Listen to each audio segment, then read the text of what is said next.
নমস্কার বন্ধুরা, welcome to my channel SB explorer. তো বন্ধুরা, তোমরা যারা চ্যানেলে প্রথমবার এসেছো অবশ্যই সকলে একটা করে সাবস্ক্রাইব করে দিয়ে আমাদের সাথে যুক্ত হয়ে যেও। আর তোমরা যারা টেলিগ্রাম চ্যানেলটা ফলো করোনি অবশ্যই টেলিগ্রাম চ্যানেলটাও ফলো করে নিও। সেখানেও কিন্তু বিভিন্ন লাইভের বিষয়বস্তু শেয়ার করা হয়ে থাকে। তো সেই কারণে টেলিগ্রাম চ্যানেলটা অবশ্যই ফলো করে নিও। টেলিগ্রাম চ্যানেলের লিঙ্ক দেখো ডিসক্রিপশন বক্সে দেওয়া আছে। তো এখানে কিন্তু তোমরা ইস্ট বেঙ্গলের লাইভের বিষয়বস্তু তোমরা কিন্তু পেয়ে যাবে। সেই কারণে অবশ্যই চ্যানেলটি সাবস্ক্রাইব করে রাখবে। তো এসবি এক্সপ্লোরার ইউটিউব চ্যানেল অবশ্যই সাবস্ক্রাইব করে রাখবে যারা তোমরা বিষয়বস্তু চাও, এবং এসবি এক্সপ্লোরার টেলিগ্রাম চ্যানেলটা অবশ্যই সাবস্ক্রাইব করে রাখবে। টেলিগ্রাম চ্যানেলের লিঙ্ক দেখো ডিসক্রিপশন বক্সে দেওয়া আছে, অবশ্যই তোমরা সাবস্ক্রাইব করে রাখবে, তাহলে কিন্তু তোমরা দেখার যে বিষয়বস্তু সেটা পেয়ে যাবে। তো আজকের ভিডিওটা কী নিয়ে হতে চলেছে তোমরা থাম্বনেলটা দেখেই সকলেই বুঝতে পারছো। হ্যাঁ বন্ধুরা, ইতিমধ্যে দাঁড়িয়ে ইস্ট বেঙ্গলের একজন নতুন বিদেশি ইউসেফ ইজ্জেজারি তিনি ইস্টবেঙ্গলের ওই জোড়া গোল করে নায়ক হয়ে উঠেছেন, এবং বর্তমানে ইস্টবেঙ্গলের ষষ্ঠ বিদেশি অ্যান্টন সোজবার্গ তিনিও কিন্তু ইতিমধ্যে দাঁড়িয়ে কলকাতায় চলে এসেছেন এবং ইস্টবেঙ্গলের হয়ে প্র্যাকটিস শুরু করে দিয়েছেন। তো এই দুই বিদেশি স্ট্রাইকার, এই দুজনের মধ্যে কার প্রোফাইল সবথেকে ভালো সেটাই আলোচনা করব তোমাদের সাথে। তো ফার্স্টেই আলোচনা করা যাক ইউসেফ ইজ্জেজারিকে নিয়ে। তো ইউসেফ ইজ্জেজারি যিনি 32 বছর বয়সী স্প্যানিশ স্ট্রাইকার, মার্কেট ভ্যালু 1.6 কোটি টাকা। বর্তমানে তোমরা সকলেই জানো ইস্ট বেঙ্গলের সাথে যুক্ত, এবং ইস্ট বেঙ্গলের হয়ে তার কিন্তু অভিষেক ম্যাচ খেলা হয়ে গেছে। সেখানে তিনি জোড়া গোল করে ইস্ট বেঙ্গলের জয়ের নায়ক হয়ে উঠেছেন। তো এই ইউসেফ ইজ্জেজারি তার যদি তোমরা ক্লাব প্রোফাইল দেখো তাহলে তোমরা সকলেই জানো তিনি স্পেনের বিভিন্ন ক্লাবে খেলেছেন, ইন্দোনেশিয়া, মালয়েশিয়ার বিভিন্ন ক্লাবে খেলেছেন।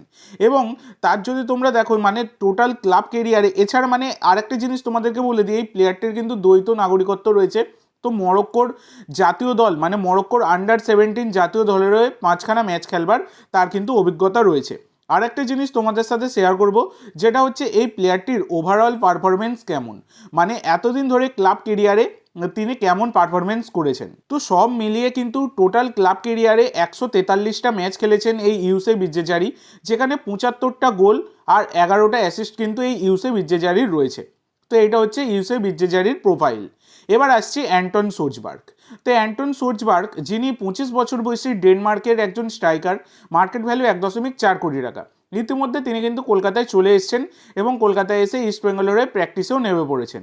তো এই অ্যান্টন সোজবার্গ তাকে নিয়েও আলোচনা করি আগে। তো এই অ্যান্টন আমেরিকার 2nd ডিভিশন ক্লাব, ডেনমার্কের 3rd ডিভিশন ক্লাব এবং আইসল্যান্ডের 2nd ডিভিশন ক্লাবে খেলবার তার কিন্তু অভিজ্ঞতা রয়েছে।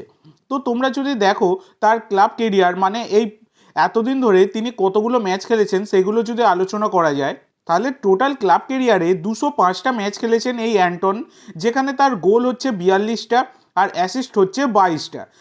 দেখতে গেলে কিন্তু ম্যাচ খেলার দিক থেকে অভিজ্ঞতায় অনেকটাই এগিয়ে রয়েছেন ইউসেফ ইজ্জেজারির থেকে এই অ্যান্টন, কিন্তু গোল করার ক্ষেত্রে অনেকটাই পিছিয়ে রয়েছে অ্যান্টন কিন্তু ইউসেফ ইজ্জেজারির থেকে। ইউসেফ ইজ্জেজারি 143টা ম্যাচ খেলে তিনি কিন্তু অনেক গোল করেছেন, 75টা গোল করেছেন, যেখানে 205টা ম্যাচ খেলে অ্যান্টন মাত্র 42টা গোল করেছেন। তো আবার অ্যাসিস্টের দিক থেকে দেখতে গেলে দেখা যাচ্ছে যে ইউসেফ ইজ্জেজারি তিনি কিন্তু 11টা মাত্র অ্যাসিস্ট করেছেন, আর এদিকে অ্যান্টন তিনি কিন্তু 22টা অ্যাসিস্ট করেছেন। তো দেখো সেক্ষেত্রে দেখতে গেলে একটা জিনিস তোমরা যদি দেখো, অ্যান্টন যেহেতু তিনি স্ট্রাইকার ছাড়া সেকেন্ড স্ট্রাইকার আর অ্যাটাকিং মিডফিল্ডারের ভূমিকাও পালন করতে পারেন, সেক্ষেত্রে কিন্তু সব জায়গায় যে তিনি স্ট্রাইকার হিসাবে খেলেছেন তা নয়, তিনি এই সেকেন্ড স্ট্রাইকার আর অ্যাটাকিং মিডফিল্ডের ভূমিকাও তিনি কিন্তু পালন করেছেন। সেই কারণে তার গোল সংখ্যা কিছুটা কম হলেও হতে পারে। তো দুজন প্লেয়ারের সবটাই আমি তোমাদের সাথে আলোচনা করলাম, যতটা যা আলোচনা করা সম্ভব। তো তোমাদের কেমন লাগলো আজকের এই কম্প্যারিজন ভিডিওটা অবশ্যই তোমরা সকলে কমেন্ট করে জানিও। তো আজকের জন্য এইটুকু বন্ধুরা, ভিডিওটি ভালো লাগলে অবশ্যই লাইক করো, শেয়ার করো, আমার চ্যানেলে প্রথমবার এসে থাকলে চ্যানেলটি সাবস্ক্রাইব করো, আর কমেন্ট করে জানাও ভিডিওটি কেমন লাগলো। ধন্যবাদ।